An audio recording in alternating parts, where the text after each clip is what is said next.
turn on the torch, light up the flame, time to melt some glass, my friends. I'm over at a friend's house.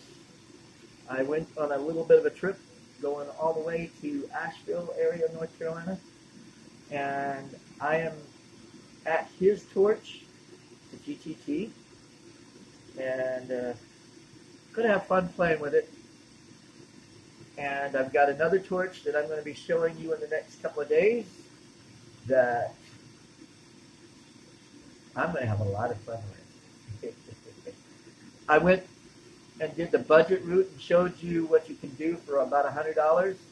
And with this, I went 10 times more than that. You know, and it's only giving you a torch, no hoses, no nothing, but it's a nice torch. And while I'm sitting here talking about it, I'm just going to start melting some glass. I don't even know what I'm planning on doing here. I guess a unicorn more than anything else jumps to mind, just to sort of familiarize yourself with the torch.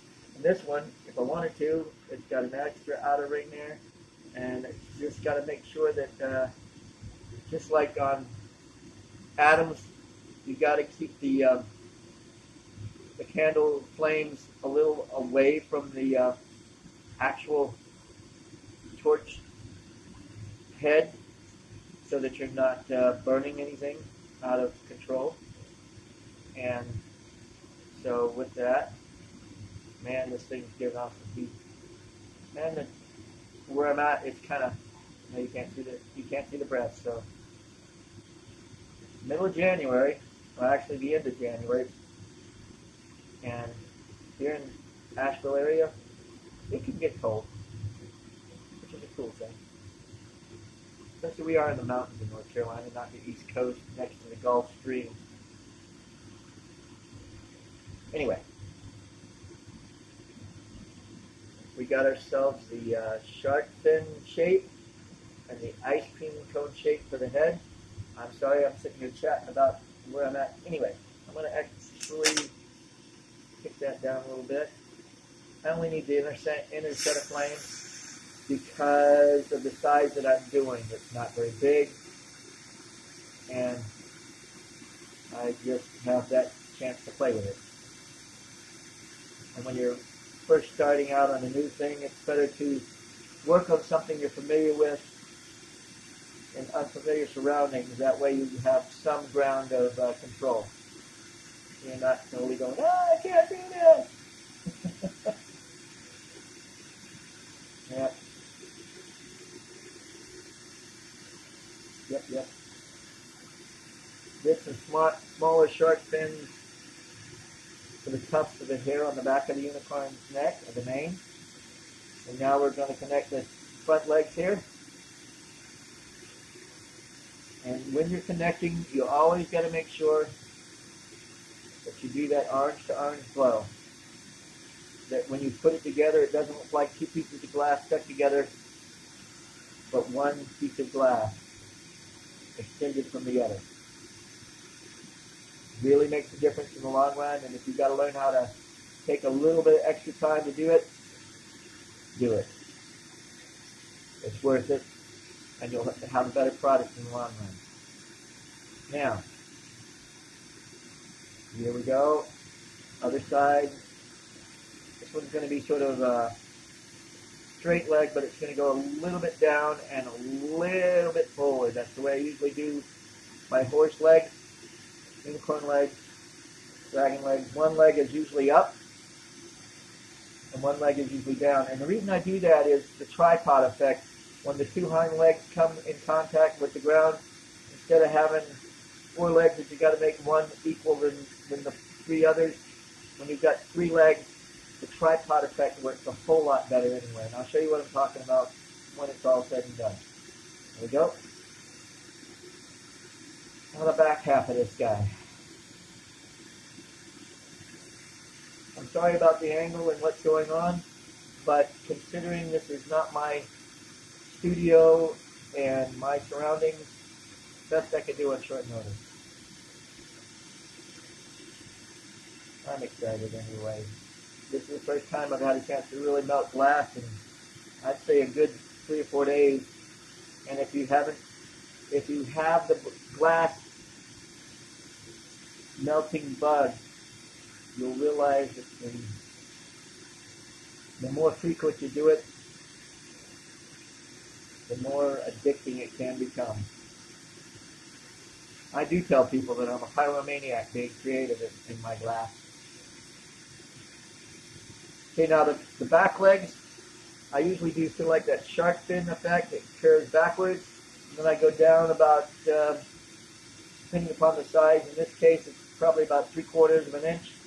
And then I feed it a little bit more. Now I'm going to do like an L shape design here.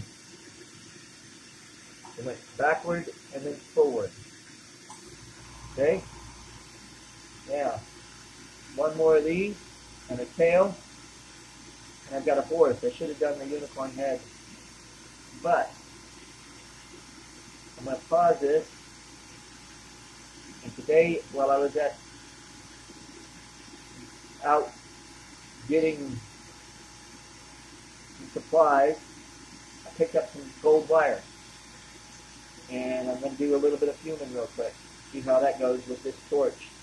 And if it doesn't, I'll remember that with my torch when I get it up and running anyway. Now that time, instead of going out and letting it cool, I think I'll do that this time. I'm in the process of talking to you about it.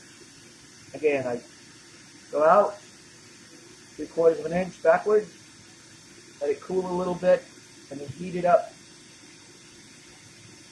to make the back knee, basically. And there you go. Now what I talked about the tripod is you got 3 legs.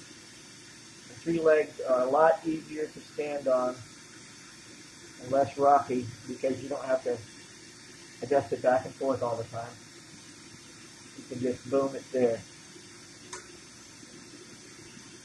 Now the tail.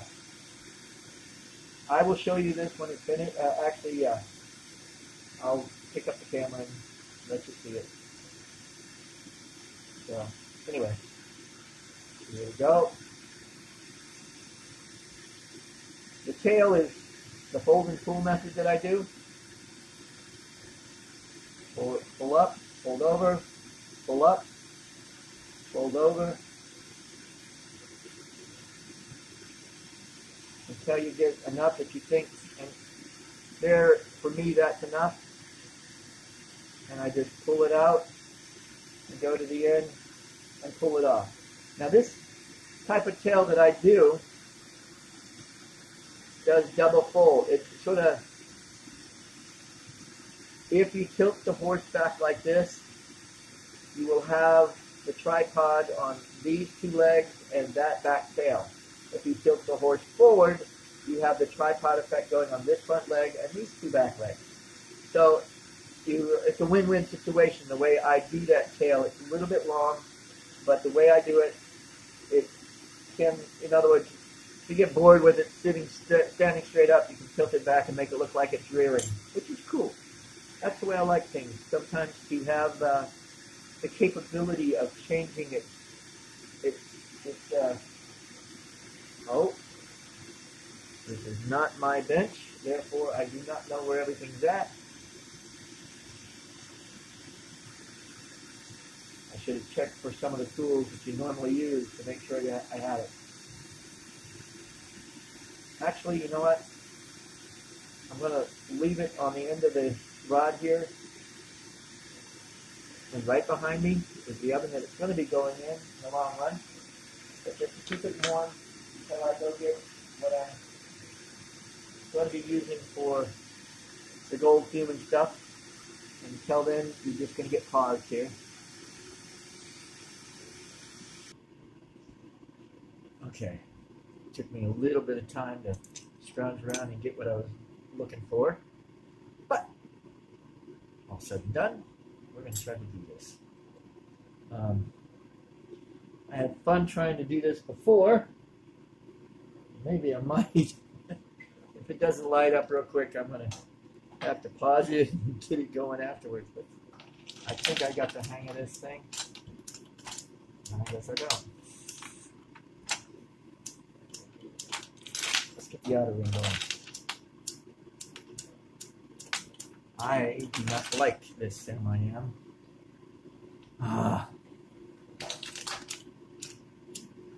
Be right back. Well, I figured out my problem. I was trying to light it right next to the surface of the tip, and the gas that needs to be ignited was a little bit further out. And I do not like that type of setup, that lighter. I like the striker type for the grill with empty gas, so that you're not going to explode anything. But all you got to do is just a couple of times with that pyrogeesic crystal electric spark, and you're good to go. And you've seen the way I work. Now we're going to try to take this down a little bit. Not keep it there, but to do what I need to do, of course, be right back.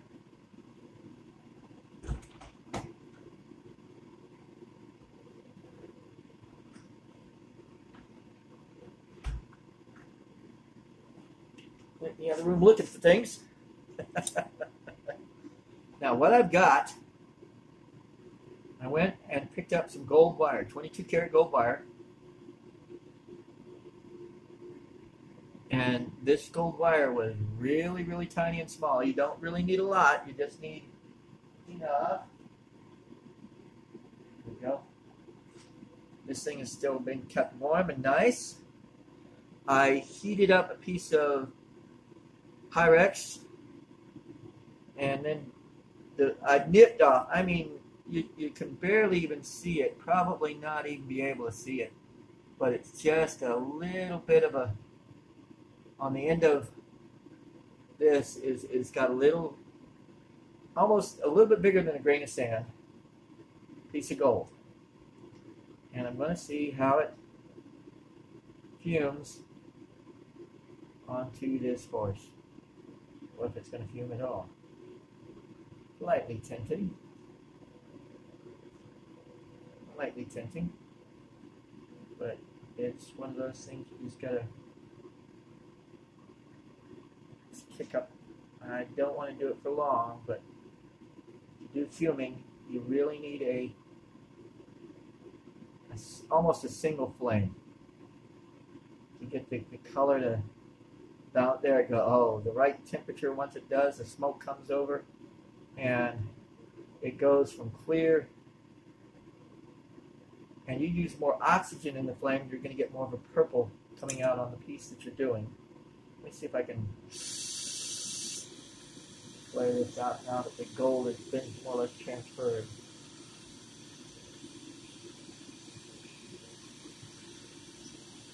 And you can see the color tint, depending upon how much gold you want to use. And if you use a single flame, I could have made it even. And you use more oxygen in the flame, and you'll get more of a purple color coming out in your fume. If you use a softer, bushier flame with more gas, then it will come out more of a pink and gold luster. And I've also heard the trick, and I've just now started playing with gold again, which in the past I have not. But if you do a light coating of silver first, it gives something for the gold to adhere to it more quickly. Oh yeah. Oh yeah, there it goes. Nice and pretty. Nice pink and gold luster. So, with that, I will take it off of this and put it right into the oven over here. Yeah, I should have warmed that before I put on the back tail, but we'll live and learn sometime. That cold weld was more than a cold weld than I wanted it to be, but that'll do. And with that, you see one unicorn. Well, it was a horse, not a unicorn. But thanks for watching, and enjoy your day. Carpe Vitro.